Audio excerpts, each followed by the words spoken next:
अगर मान लो कि एक आदमी जुआ चला रहा है और जुएबाजियों को, नशे वालों को ये बहुत फरोग दे रहा है, तो तुमने एमएलए रह के क्या किया? तुम क्या कर रहे थे? तुम क्यों नहीं रोक पाए? मालेगांव आपकी ताकत पर इलेक्शन लड़ रही हूँ, मेरी माँ बहनों की ताकत पर इलेक्शन लड़ रही हूँ, मुझे रुसवा मत होने देना। साहिबा कह रही है कि तेरा लबरेज पैमाना बहुत छलका रहा है, मगर मैं खाने से क्यों घबरा रहा है? तेरा लबरेज पैमाना बहुत छलका रहा है, मगर मैं खाने से क्यों घबरा रहा है? और मेरे अब्बू की उतरी हुई पोशाक है वो, मेरे अब्बू की उतरी हुई पोशाक है वो, पहनकर तू जिसे इतरा रहा है। मेरे अब्बू की उतरी हुई पोशाक है वो, पहनकर तू जिसे इतरा रहा है। और मैं तो शहर की आवाम के हवाले से साफ साफ गुफ्तगू करता हूँ, एकदम साफ बोलता हूँ। नदीम जफर ने कहा था कि दरिया तमाम तुमसे खंगाले न जाएंगे, हम जैसे मोती फिर से निकाले न जाएंगे। दरिया तमाम तुमसे खंगाले न जाएंगे, हम जैसे मोती फिर से निकाले न जाएंगे। और ना हमारी सल्तनतें निहाल साहब के बच्चों को दे दे, एक तक तुमसे समाने न जाएंगे।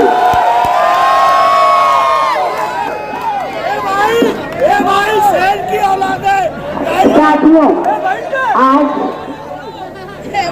आरिफ अंसारी साहब,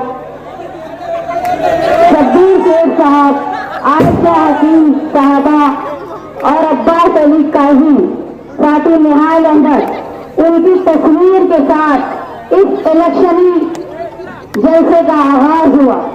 इलाके के जिम्मेदारान मोहम्मद यासीन से कत्थे वाले, सदर मोहतरम शब्बीर अहमद सुलेमान, इकबाल अहमद महफूजुर रहमान, कमरुल हुदा सेठ, मोहम्मद आसिफ सेठ, अल्ताफ अहमद, मोहम्मद सुलेमान शब्बीर शिया जमात के जिम्मेदार, आशिक अली सज्जाद अहमद शिया जमात के जिम्मेदार और मौलाना नौमानी के नवासे एहतशाम अंसारी साहब, मोईन बादशाह और मेरे भाई जिन्होंने बुलंद के बीमारी के अय्याम में मुझे हौसला दिया, रईस लाल इमली और आप तमाम साथियों, आज इलेक्शन का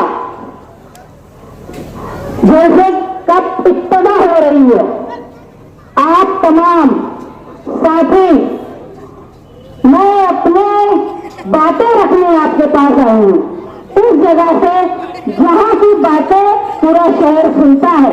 और यहाँ ऐसे तालीम याफ्ता लोग रहते हैं कि जहाँ के मशहूर टीचर, डॉक्टर, वकील और ऐसे जिम्मेदार समाजी खिदमतगार और तालीम याफ्ता पूरे शहर के स्कूलों में, कॉलेजों में और दीगर अदारों में फैले हुए। आज जो मालेगांव शहर का नक्शा हो गया है सियासी, बहुत दुख की बात है। मालेगांव शहर में जो हरे झंडे की सियासत चल रही है, मैंने एक इंटरव्यू में कहा, ये हरे झंडे की सियासत के ताल्लुक से मैं यहाँ के जैसे में बोलूंगी। मैंने अभी तक किसी के खिलाफ नहीं कहा और न मैं किसी के खिलाफ बोलना चाहती हूँ, क्योंकि मैं नहीं मानती कि मेरी बराबरी की सलाहियत किसी में है, इसीलिए मैं उनके खिलाफ भी नहीं बोलने चाहती। लेकिन ये याद रखो, ये हरे झंडे की सियासत, अव्वल तो ये हरा झंडा जो लाए है दोनों तरफ, चाहे वो मजहब के नाम से लाए हो या जो पुराने झंडे को दोबारा लाए हो, ये मालेगांव शहर में भगवे झंडे की दलाली करने वाले हरे झंडे। तुम ये समझते हो, तुम यहाँ आबादी में रहते हो, मुसलमान अक्सरियत में रहते हो, तो तुम बड़ी बड़ी बात करते हो, तुम ये बात करते हो कि कलमा पढ़ के तुम मेरे भाई, तुम मेरे बहन, ये सारे नारे लगाते हो। लेकिन तुमको मालूम है कि यहाँ के जो तालिबे इल्म शहर से बाहर जाते हैं, यहाँ के जो लोग नौकरी करने शहर के बाहर जाते हैं, जो चद्दर की फेरी करने लोग जाते हैं, जो डॉक्टर वकील बाहर आते जाते रोजाना सफर करते तालिबे इल्म है, ये मालेगांव शहर में जो मजहब के नाम पर हवा बनाया जा रहा है, इसकी वीडियो, इसकी फोटो शहर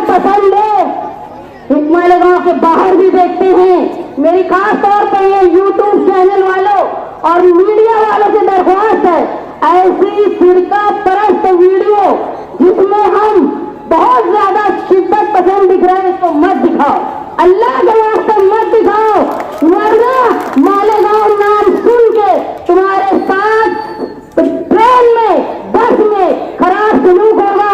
उसके जिम्मेदार ये सियासत के नाम पर जो अपनी वोट लेने के लिए मजहब का नाम कर रहे हैं।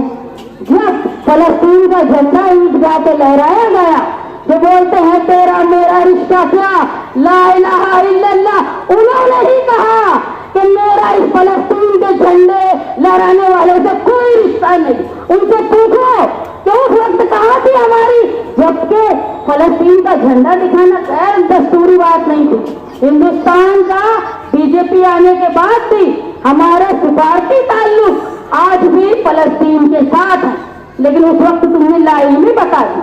आज जो 12 नवंबर के नाम से शेख आसिफ साहब हिसाब मांग रहे हैं, सबसे पहले हिसाब तो उनका होना चाहिए। जैसे ही 12 नवंबर हुई, उसके बाद सबसे पहले उन्होंने प्रेस कॉन्फ्रेंस ली और ये बोला कि ये प्लानिंग हुई है, ये हुआ है। जब 12 नवंबर के बेगुनाह लोगों के लिए कोर्ट में समाज जमानत के लिए होती थी, तो मरहूम शेख रशीद साहब प्रेस कॉन्फ्रेंस लेके बोलते थे कि ये लोग बेगुनाह नहीं है, मतलब वो ये चाहते थे कि 12 नवंबर के लोग जेल में रहे। आज शेख आसिफ किस मुंह से बोलता है कि मैं 12 नवंबर वालों का साथ हूं? तुम्हारे बाप और तुमने 12 नवंबर का सानहा करने में बड़े गुनहगार तुम लोग हो। और आज जो मजहब की बात करते, यही हमारे मुफ्ती साहब, उन्होंने सबसे पहले बैठ के बोला कि 12 नवंबर के वक्त कि पत्थर आए नहीं थे, पत्थर लाए गए थे। जब पहली समाअत हुई 12 नवंबर वालों की, उस वक्त पुलिस ने ये वीडियो बताया, शेख आसिफ का भी, मुफ्ती साहब का भी, कि शहर के जिम्मेदार लोग कह रहे हैं कि मालेगांव शहर में प्लानिंग की गई थी। पत्थर लाना मतलब प्रिपरेशन प्लानिंग, क्योंकि इनको कानून तो सिफर समझता है, दस्तूर तो सिफर समझता है, सिर्फ बड़ी बड़ी बातें करते। और उसके बाद 130 बोझ लगा, जिसकी वजह से लोग 11 महीने जेल में रहे। इसके लिए जिम्मेदार शेख रशीद, शेख आसिफ और मुफ्ती इस्माइल साहब हैं, जिनको कानूनी सूझबूझ सिफर है। जब मालेगांव शहर में, इसी इलाके में असलाह के नाम पे लोगों को गिरफ्तार किया गया, उस वक्त पंचनामे में किसका नाम था? कौन बंदूक के साथ फोटो खिंचा रहा था? उस वक्त कहा गया था ला इलाहा इल्लल्लाह। उस वक्त भी शेख रशीद साहब ने कहा था बम ब्लास्ट के बाद कि सब के सब बेगुनाह नहीं है। उस पर जवाब में साथी निहाल अहमद साहब ने कहा था जितने लोग गिरफ्तार हुए सब के सब बेगुनाह है। और यही कोर्ट ने भी बताया कि साथी निहाल अहमद साहब ने जो कहा था, मालेगांव की ये तारीख रही कि मालेगांव शहर ने एक आगाज बताया कि भगवा फिरका परस्ती भी होती है। मालेगांव ब्लास्ट के बाद लोगों को समझा कि भगवा फिरका परस्ती क्या होती है। मजहब के नाम पे वोट लेने के लिए आज तुम इलेक्शन में हरे झंडे ला रहे हो दोनों, ये सुन लो, जब इस शहर के लोग बाहर जाएंगे, बच्चे बाहर जाएंगे, तो उसकी हिफाजत की जिम्मेदारी पूरे शहर की। तुम ऐसा कोई काम मत करो जिससे अक्सरियत के लोगों में गुस्सा आए, अक्सरियत के लोगों को बुरा लगे। मैं एक मिसाल मौलाना जाहिद नदवी को दी थी कि हिंदुस्तान में कहीं भी अगर कोई आतंकवादी पकड़ा जाता था तो उसका लिंक भटकल से जोड़ते थे, क्योंकि भटकल के लोग बहुत शिद्दत पसंद थे और बहुत मालदार थे। तो ये बोला जाता था कि कहीं वहां से तो फंडिंग नहीं हुई। तो तुम ऐसी वीडियो मत चलाओ जिसकी वजह से फिरका परस्त मालेगांव शहर के आम लोगों से बदला ले, सिर्फ तुम्हारे सियासी वोट लेने के नाटक की वजह से। मालेगांव शहर हमेशा दस्तूर को मानता आया है। तुम समझ लो, मालेगांव शहर में पूरे हिंदुस्तान के मुसलमानों ने जिस तरह पार्लियामेंट में वोट दिया, इतनी खामोशी से वोट दिया, बिल्कुल चुप रहे, ये बताया नहीं कि हमको क्या करना है। इलेक्शन के दिन उन्होंने बताया कि हमको क्या करना है। अगर यही नारेबाजी, यही चिल्लाहट अगर हिंदुस्तान भर का मुसलमान करता ना, तो ये जो फिरका परस्त बीजेपी वाले हैं ना, ये 400 पार हो जाते। ये मुसलमान की समझदारी थी कि उसने खामोशी से काम किया। अगर तुम्हारे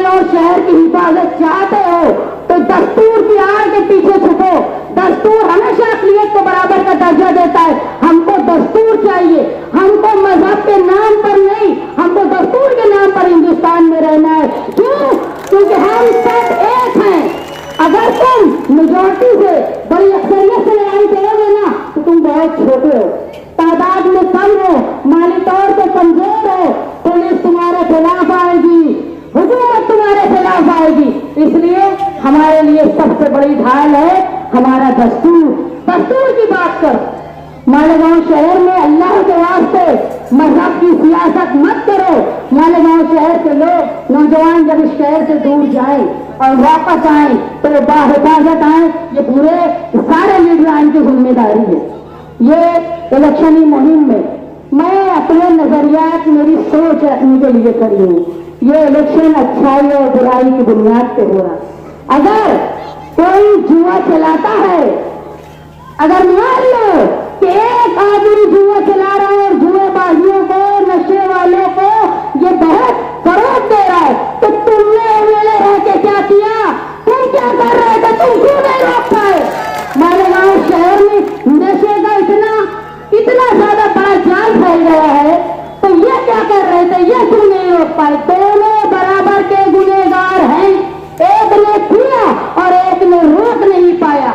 ये गुनहगार बराबर के हैं। मालेगांव शहर तब्दीली मांगता है। तब्दीली जात बराबरी से ऊपर हट के मालेगांव शहर के रोशन मुस्तकबिल के लिए मैं आपके दरवाजे पे आई हूँ, आपसे इल्तिजा करने आई हूँ।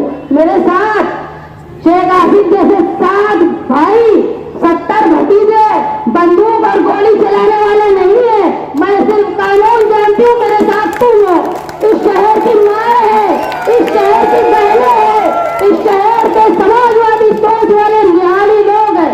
ये जो बैठे हुए लोग हैं ना, ये उम्मीद से तुम्हारी तरफ देख रही।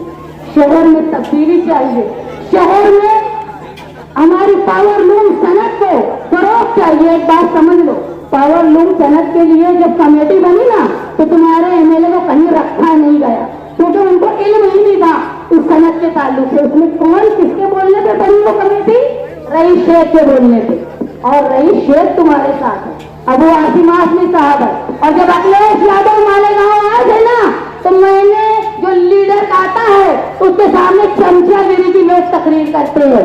मैंने सिर्फ मालेगांव शहर के लिए, सनत के लिए, वक्फ बिल की हिफाजत के लिए, मालेगांव में हिंदुस्तान के जो अकलियत के लोग हैं उनकी हिफाजत के लिए, और जो कानून बनाए जाते हैं अकलियत को दबाने के लिए, उससे बचाव के लिए, नो ब्लीचिंग के खिलाफ, बुलडोजर की सियासत के खिलाफ मैंने ये बात की। अगर तुम समझ लो महाराष्ट्र से बीजेपी साफ हुई तो हिंदुस्तान से भी बीजेपी साफ होगी, और जो साफ होगी तो अखिलेश यादव 3 नंबर के सबसे बड़ी पार्टी का लीडर है, बड़ा ओहदा पाएगा। तुम जब जाना, उन्होंने कहा था कि हमारी जब हुकूमत थी तो हमने फिक्स बिल का मामला रखा था, यूपी में बुनकरों के लिए फिक्स बिल। हम भी उनसे मांग करेंगे। अरे हमारी ताकत तो ये है कि बारिश में हम उनके लिए खड़े रहे और वो भी बारिश में भीगते हुए हमारे लिए खड़े रहे। कोई लीडर आता नहीं है बारिश में, ये निहालियों की ही ताकत थी कि अखिलेश यादव भी आकर खड़े रहे, बारिश में भीगते रहे। मेरे सर पर उन्होंने छाता लगाया, कोई दूसरे लीडर के हाथ पकड़ के झटका नहीं। अगर अच्छे ओहदे पे चले गए वो यकीनन जाएंगे, और उस वक्त हम मालेगांव शहर की सनत के लिए, सोच के लिए एक बेहतर उनसे पॉलिसी मांगेंगे। मालेगांव शहर के लोग जो पावर बिल से परेशान है, कारखानेदार से लेके दुकानदार से लेके घर में इस्तेमाल करने वाला, जो बेजा हमारे ऊपर टैक्स, बेजा बिल लगाए जाते हैं, उसके खिलाफ हम एहतजाज करेंगे। और यही हुकूमत, यही अबू आसिम आजमी, यही अखिलेश यादव तुम्हारे लिए लड़ेगा, ये वादा है मेरा। मालेगांव शहर में जो तालीम इतनी महंगी हो गई है, आज महंगाई इतनी ज्यादा है कि अपने घर में बच्चों को आला तालीम देना ये बहुत मुश्किल हो गया। कोई नहीं चाहता कि कोई प्राइमरी स्कूल में अपने बच्चों को डाले, सब यही चाहते हैं कि प्राइवेट स्कूल में डाले। लेकिन जाओ भिवंडी में देखो कि रईस शेख ने 21 प्राइमरी स्कूल को क्या से क्या बना दिया। तो अगर मेरा साथ दोगे तो प्राइमरी निजाम बेहतर होगा, और जो 1 से 7वीं तक समस्या। जो लोग पावर लूम इसके अलावा कुछ काम करना चाहते हैं, कोई इंडस्ट्री में, कोई ऑफिस में, मालेगांव में इन चीजों का चांस नहीं, इसको लाने की कोशिश, उनको रोजगार दिलाने की कोशिश मैं आप लोगों की मोहब्बतों और आप लोगों के साथ करने की कोशिश करूंगी। जो खवातीन अपने घर में रह के रोजगार हासिल करना चाहती है, उनके लिए एक बेहतर इंतजाम, ऐसी पॉलिसी जो हुकूमत की है, उनको लाकर घर पे औरत बाइज्जत तरीके से रोजगार हासिल करे। हमको 1500 की भीख मत दो, हमको काम दो, हम काम करेंगे, हम मेहनत कैसे, मजदूरों का शहर है और शान से जीते, शान खड़े होकर बोल रही है खुद को। तो ये शहर मेहनत कशों का, यहाँ मर्द के साथ भी औरत मेहनत करती है और मैं उनको इंसाफ दिलाने की कोशिश करूंगी। और सबसे ज्यादा अहम है तुम्हारा तहफ्फुज़, तुम्हारा दबदबा। जिस तरह हमने शिवाजी पुतले पे धरना करके निहाली दबदबा बता दिया, वैसे एक हॉस्पिटल जो बंद हो रहा था इसको दोबारा शुरू करवाया। तुम याद रखो, तुम अक़लियत वाले हो, तुम्हारे लिए अलग कानून है। तुम 70% मजदूर हो, तुम्हारे लिए अलग कानून है। तुम्हारे लिए खुद का हॉस्पिटल, किसी की भीड़ का नहीं, मालेगांव सेंट्रल का खुद का हॉस्पिटल हिफ्ज़ान सेहत के लिए लाने की कोशिश हम करेंगे। और मैं निहाल अहमद की बेटी हूँ, वो निहाल अहमद कि जब इंदिरा गांधी ने कहा था कि तुम कांग्रेस में आ जाओ, तुमको हम वजीर आजम बना देंगे, तो निहाल अहमद ने कहा था ऐसे पैसे और ऐसी कुर्सी पे निहाल अहमद पेशाब करता है। मैं उनकी बेटी कोई माई के लाल में, न शेख रशीद के घर में, न जो आलिम फाजिल बैठे हैं, उनकी किसी की ताकत नहीं है कि निहाल अहमद के खून को खरीद सके। अरे तुम मेरी प्रॉपर्टी के आधे हिस्से के भी बराबर नहीं हो। मैं जो मालिक हूँ ना, उसके आधे हिस्से के भी तुम मालिक नहीं हो। मैं आज आपके सामने वोट की दरख्वास्त करने आई हूँ। देखो, मैं निहाल अहमद के इंतकाल के बाद, बुलंद इकबाल के इंतकाल के बाद, मेरे शौहर के जेल में रहने के बाद भी रोड पर, सड़क पर आप लोगों के साथ 12 नवंबर का मामला हो, मैं डटी रही, मैं लड़ती रही। ये बहादुरी, मैं कोई ऑर्डर तो नहीं थी। मुझे फंसाने के लिए भी शेख रशीद साहब अफिड्यूट कर रहे थे, लेकिन उनका अफिड्यूट मैंने घुसड़ दिया जहाँ घुसड़ना था। निहाली ताकत से सब अफिड्यूट वाले धरे के धरे रह गए। ये याद रखो कि मालेगांव शहर में अगर तब्दीली ला सकता है कोई, तो वो निहाली समाजवादी लोग ही है। मैं कानून जानती हूँ, मैंने कानून पढ़ा है, उसके साथ साथ मैंने MBA भी किया है, मैं बिजनेस भी जानती हूँ। उसके बाद दस्तूर मुझे समझता है और सियासत मेरे खून में है। तुम क्या मुझे सियासत बताएंगे? हम कभी जाने तो सोले हाथ से मदरसे से सियासत नहीं की है, हमने सियासत आवाम के साथ मिलकर दस्तूरी तरीके से किया है। आप लोगों से मेरी गुजारिश है कि आज मैं सादी निहाल अहमद के बगैर, बुलंद इकबाल के बगैर आपकी ताकत पर इलेक्शन लड़ रही हूँ, मेरी माँ बहनों की ताकत पर इलेक्शन लड़ रही हूँ। मुझे रुसवा मत होने देना। मैं 20 तारीख को इलेक्शन में, जैसे सादी निहाल अहमद साहब के लिए आप लोग वोटों की बारिश किया करते थे, इस शहर की मुस्तकबिल के लिए, आप अपने बच्चों के मुस्तकबिल के लिए, और मजहब का नाम ढिंढोरा पीट के जो सियासत करते हैं, हमको दस्तूरी हक का इस्तेमाल करके उन तमाम लोगों को जवाब देना है। मैं उम्मीद करती हूँ कि जो दबदबा साथी निहाल अहमद साहब का था और हमने बताया, उसको हम आगे भी कायम रखेंगे। ये बोल गए कि निहाल साहब का दबदबा था, दबदबा है और दबदबा कायम रहेगा। मैं आप लोगों से ये बोलना चाहती हूँ, 29 तारीख को मैं नॉमिनेशन फॉर्म भर रही हूँ, सिर्फ आप लोगों की ताकत के साथ, आप लोगों की मोहब्बत, दुआएं और शफकत के साथ। आप मेरा साथ देंगे ना? एक बार मेरा साथ देंगे ना? मैं आप लोगों से इस जवाब को अपने लिए दुआ मानकर अपनी बातों को खत्म करती हूँ।